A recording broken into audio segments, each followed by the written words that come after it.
Mutual Broadcasting System presents The Mysterious Traveler, written, produced, and directed by Robert A. Arthur and David Kogan, and starring tonight two of radio's foremost actors, Mason Adams and Santos Ortega, in The Devil and the Deep Blue Sea. This is The Mysterious Traveler, inviting you to join me on another journey into the realm of the strange and the terrifying. I hope you will enjoy the trip, and it will thrill you a little and chill you a little. So settle back, get a good grip on your nerves, and be comfortable, if you can, as you hear the story I call The Devil and the Deep Blue Sea. Our story begins in that part of the Caribbean Sea known as the Great Bahama Bank, which lies north of Cuba. In the calm, sparkling sea are two ships, a British destroyer and a small schooner. The schooner is a derelict and barely afloat. There's great activity aboard the destroyer as its longboat returns from the schooner. A few moments later, Chief Petty Officer Warren reports to the captain of the destroyer. Yes, Warren? Schooner's American, sir. The Golden Queen out of Key West. We found one man aboard. He was unconscious. He's in sick bay receiving medical attention. Has he regained consciousness yet? No, sir. He's in bad shape. We found him lying in the hold of the schooner. The cabin and rigging were completely gone. Yes, well, evidently the schooner received the full force of that hurricane 10 days ago. Probably the other crew members were swept overboard. Yes, sir. I've a letter which might throw some light on the subject, sir. A letter? Yes, sir. I found it clenched in the unconscious man's hand. Here you are, sir. Let me see. Written in pencil. The pages are dry now, but they seem to have been soaked with seawater. Yes, sir. A bit difficult to read. Let's see, it begins... It seems impossible that with the hurricane that is now sweeping over this ship, anyone will ever read these words that I am writing. The rigging and cabin are gone, and the ship is taking on water. As I lie here in the hold, I feel it can only be a matter of moments until the end. But if by some miracle this ship should survive, I leave this letter as a record of the cruise of the Golden Queen. It all began last December 5th when 4 companions and myself sailed out of Key West. All of us, Chuck Riker, Sam Morris, Pete Ross, Harry Martin, and myself, Bill Storm, had been in the Navy together during the war. We had all pooled our savings and bought the schooner Golden Queen. Our destination, Flamingo Cay, some 450 miles to the southeast of Key West. Our objective, to recover treasure from an English pirate ship reported sunk by a Spanish man-of-war at Flamingo Cay in 1632. As we reeled off mile after mile, the days were hot and bright, the nights a dark blue velvet, with a sky full of stars, and a good breeze filled the high white spread of sails. As we sailed the same waters that countless treasure ships had sailed only a few centuries ago, there was a growing sense of excitement and anticipation aboard the Golden Queen. At dawn on the 6th day of our trip, our lookout sighted Flamingo Cay. Hey, that's it. 3 points to starboard. Bill, that is Flamingo Cay, isn't it? That's it, all right. Steady as she goes. Steady as she goes. Here, hold one end of this chart down. Sure, Bill. Now, here's Flamingo Cay, and here's Pirates Lagoon. Pirates Lagoon. Yeah. According to the log of the Spanish man-of-war, that's where the English pirate ship headed in, trying to escape the Spanish. The pirate captain sailed across the entrance to the lagoon, and a hidden route wide open. Sank with all hands in less than a minute. And with all its stolen treasure still aboard. 300-year-old log of the Spanish man-of-war is right. The pirate ship is on the bottom of that lagoon directly ahead. That lagoon is sort of big, isn't it? Yeah, it isn't going to be easy. Back steady as she goes. A few minutes later, the Golden Queen rolled through the small opening in the jagged ring of reef and slid into the calm, smooth water of the lagoon.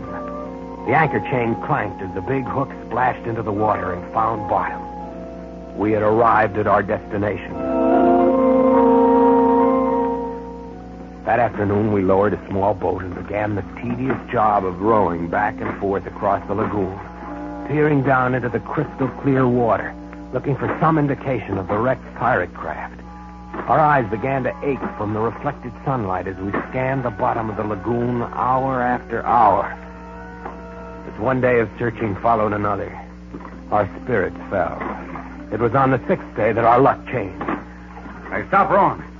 Bill, look. But I don't see a thing. Now, keep looking at the bottom where I'm pointing. Well, it just looks like a large mass of coral covered with marine growth. Yeah, that's all it is. Yeah, but the marine growth. Can't you see the muzzle of a cannon sticking through? Hey, you may be right. It does look like the muzzle of a cannon. Do you think that marine-covered mass to be the... Sure, it's the pirate wreck. Sam, I think you found it. Chuck, drop a boy to mark the spot. Right, Bill. Now let's get back to the Golden Queen and get the diving equipment ready. This may be it. An hour later, I was in the diving suit. Sam gave the helmet the 8th turn that fastened and locked it. The faceplate was slammed shut, and I could feel the air coming through my lines from the pump. I stepped onto the diving platform, and a moment later was descending into the clear, warm water. Fish of all colors darted about me as I was slowly lowered. My weighted boots struck bottom at 130 feet. Following the beam of light over my helmet, I peered into the wall of water around me. Suddenly, my heart began pounding with excitement. For less than 200 feet away was the large marine-covered mass of coral. I began to cautiously make my way toward it, keeping a careful eye out for sharks and morays which abounded in these waters. As I made my way closer, I could clearly see that the marine growth covered an old hulk. The ship lay on its side with a huge gaping hole in the broken hull. Scattered on the floor of the lagoon were ancient barnacle-encrusted cannon, guns, and timbers. Beyond a doubt, it was the wreck of the English pirate ship. I signaled on my line, and Sam sent down the explosives that were to be used to blast the hull. I wasted no time in planting the charges in the hull. It was just as I had finished that I heard his voice. So you've come for Captain Murdoch's treasure, eh? I whirled about clumsily, instinctively. But I was alone. Then I heard it again. They've all come for my treasure. Cutthroats and cut purses, gulls and conies. And they've all left their skins. Again, I whirled about, seeking for that voice, but there was nothing at all. I could feel a scream welling up within me. As the voice spoke again, I gave 3 sharp tugs on my line. It was the emergency signal. You're the best, laddie. But remember, it's Captain Murdoch you've got to deal with. Captain Murdoch.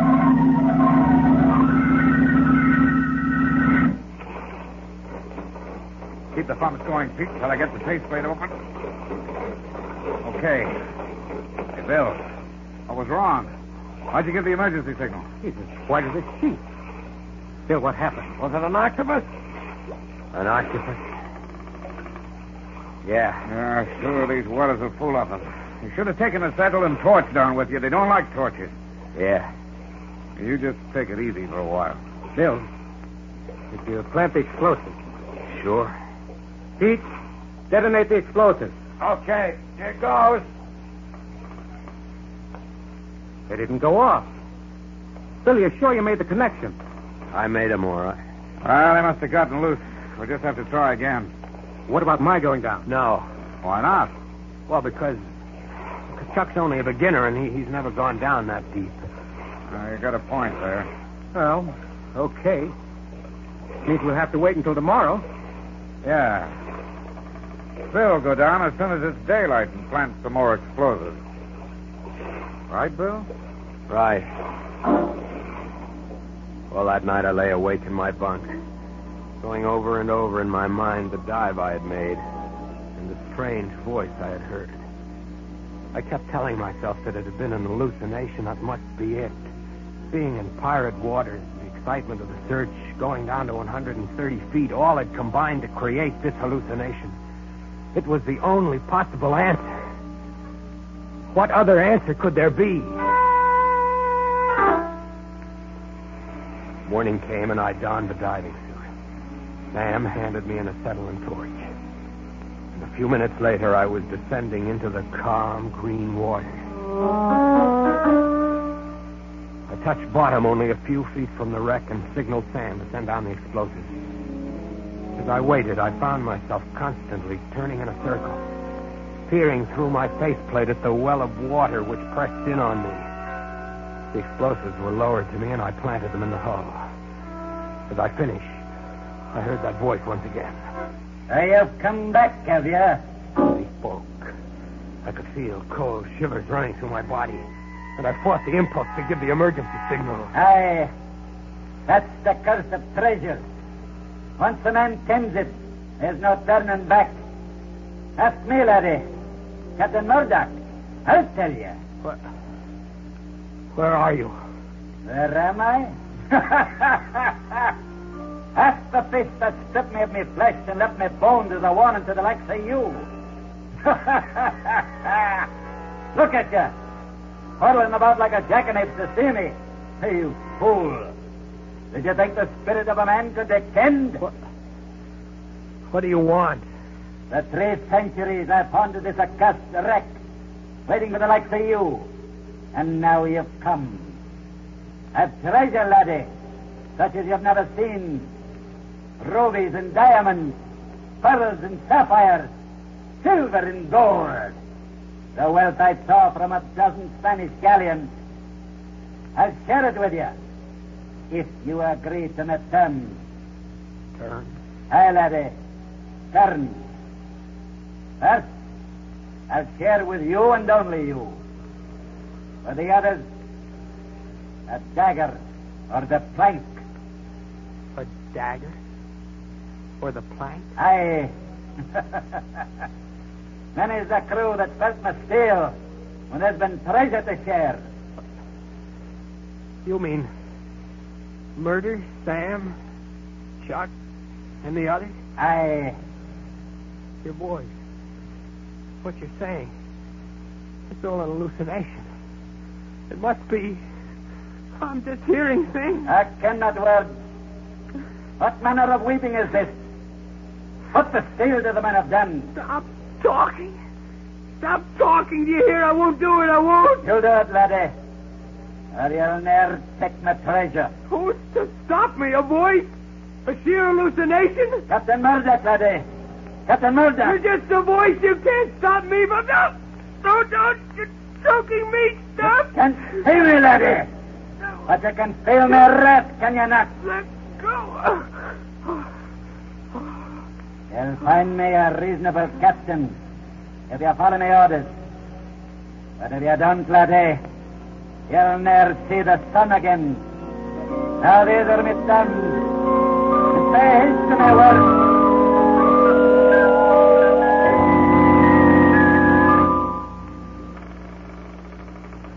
How is he, Sam? Right. You're just coming to. All right, take it easy, Bill. Just lie where you are. What happened? Well, I signaled you while you were on the bottom, but you didn't answer, so we hauled you up, but fast. We didn't even stop for decompression stages. It made you pass out. I don't know. Maybe your airline got snarled in the wreck. Maybe. Did you plant the explosives? Yeah. All right. Pete, detonate it. Okay. Hang on to something. That did it. Look at all those pieces of wood and dead fish coming up to the surface. Yeah. That explosion must have ripped the wreck wide open. Ought to be soft pickings from here on in. What do you say, Bill? Yeah. Soft pick. All right, come on, boys. Let's get the diving equipment in A1 shape. Tomorrow's the big day. All that night I lay awake in my bunk, staring into the darkness, trying not to think of that voice. But there was no escaping. I could hear his every word over and over, relentlessly pounding into my brain, till I could no longer think for myself. As I donned the diving suit shortly after dawn, I could see Sam and the others eyeing me curiously as they helped me on with my equipment. 15 minutes later, I was on the bottom, making my way towards the wreck. The stern portion of the hulk had been blown into hundreds of fragments, and the floor of the lagoon was littered with old firearms, metal armor, broken gunflints, and cannonballs. As I picked my way through the debris, he spoke. Come for the treasure, eh, laddie? Now that you and me are partners, you're welcome to it. And what a treasure it is. Where is it? You'll find 4 chests buried under that wreckage to your starboard. There? Aye.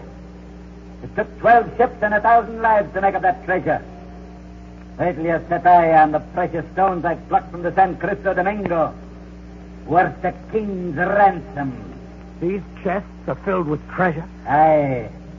And well you might gape. Lash that rope around them, laddie. It's heavy they are. They must each weigh at least 500 pounds. Aye. Cast them snugly. To their fortune you have there, laddie. We'll buy the world for us.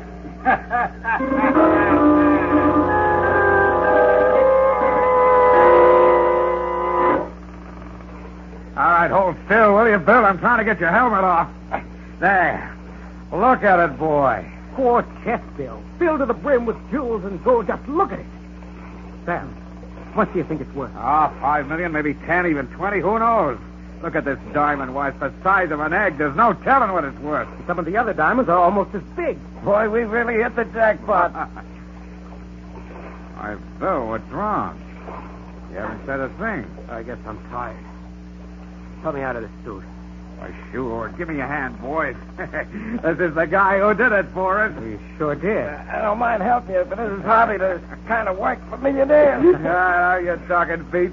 And, boy, just as soon as we get Bill out of this diving suit, we'll weigh anchor for Key West. Well, I gotta... What do you mean, no? Let's stick around so that I can make another dive tomorrow. I may have overlooked a couple of chests. Well, that's hardly likely. No, you've done enough diving, Bill. I don't mind telling you that you've had us all worried these past couple of days. Yeah.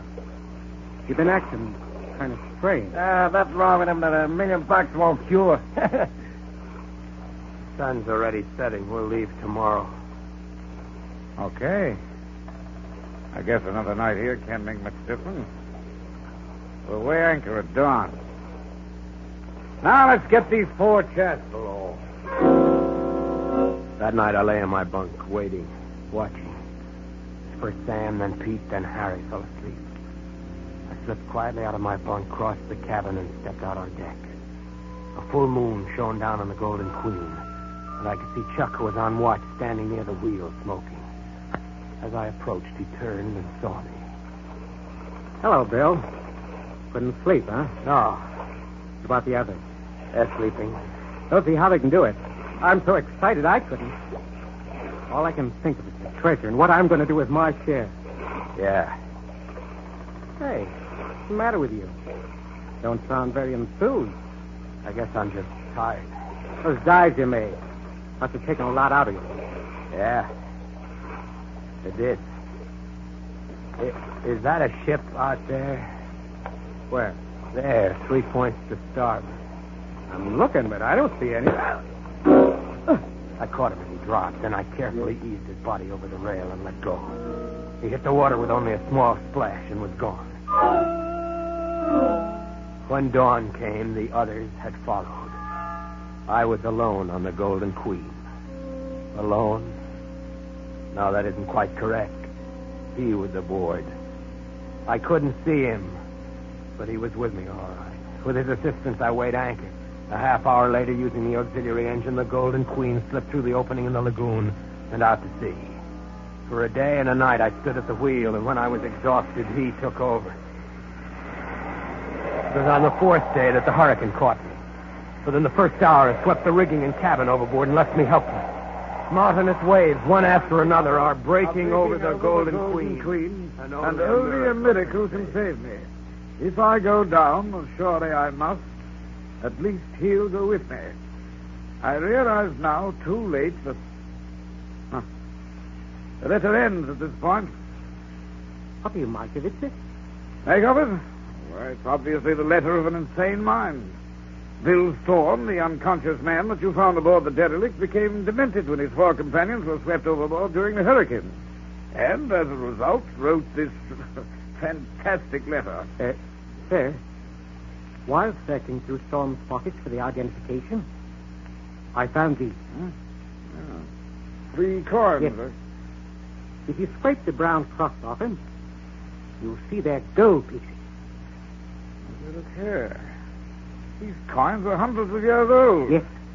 And that part of the letter about recovering sunken treasure might possibly have been true. Did you find any chests aboard the derelict? No, sir. It was swept as clean as a whistle. Well, perhaps it wasn't only the loss of his 4 companions, but the loss of the treasure as well that sent Storm out of his mind. Yes. Sir, do you think there might have been Anything to do with this Captain Murdoch he mentions in the letter? Certainly not. Don't be ridiculous. I'm amazed at you, Warren. Next, you'll be telling me that you believe in ghosts. Oh, sorry, sir. Come along to the sick bay. We'll see if Storm has regained consciousness yet.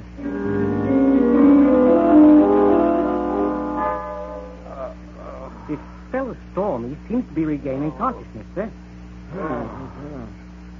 He's opening his eyes. Can't make out where he is. All right, now, Storm, just lie quietly. Don't try to speak. You're quite safe now. You're aboard a British destroyer. The doctor says you're going to be all right. He's trying to say something, sir. No, don't try to speak, Storm. Just lie quietly and take it. What was that?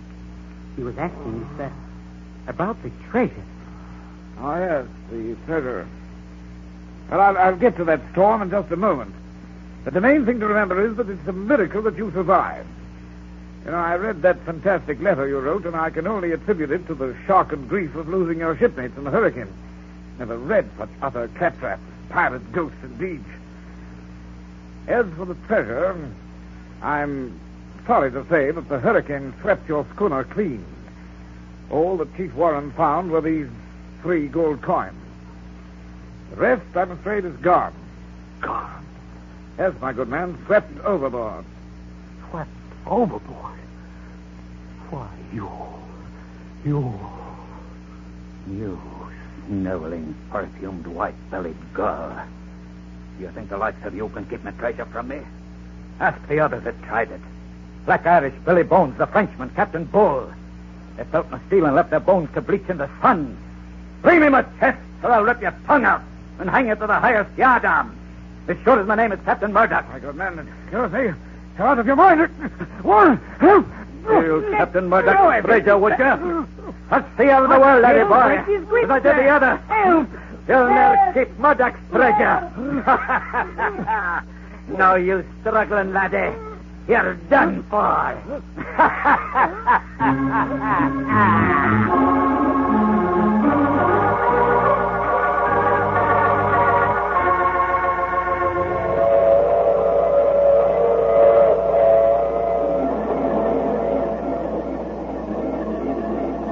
The Mysterious Traveler again. Did you enjoy our trip? Or was the captain of the British destroyer choked to death? Oh, no, he was saved. He's never been the same since. As for poor old Bill Storm, well, he's now safely under lock and key. He still speaks in 17th century English and insists he's Captain Murdoch. And now and then, he buttonholes one of his attendants and whispers of fabulous loot to be won on the high seas through piracy. But so far, he's been unable to muster up a crew. That reminds me of next week's story, The Accusing Corpse. It's about a murderer who discovered that the dead sometimes arise from the grave to... Oh, you have to get off here. I'm sorry. But I'm sure we'll meet again. I take this same train every week at the same time.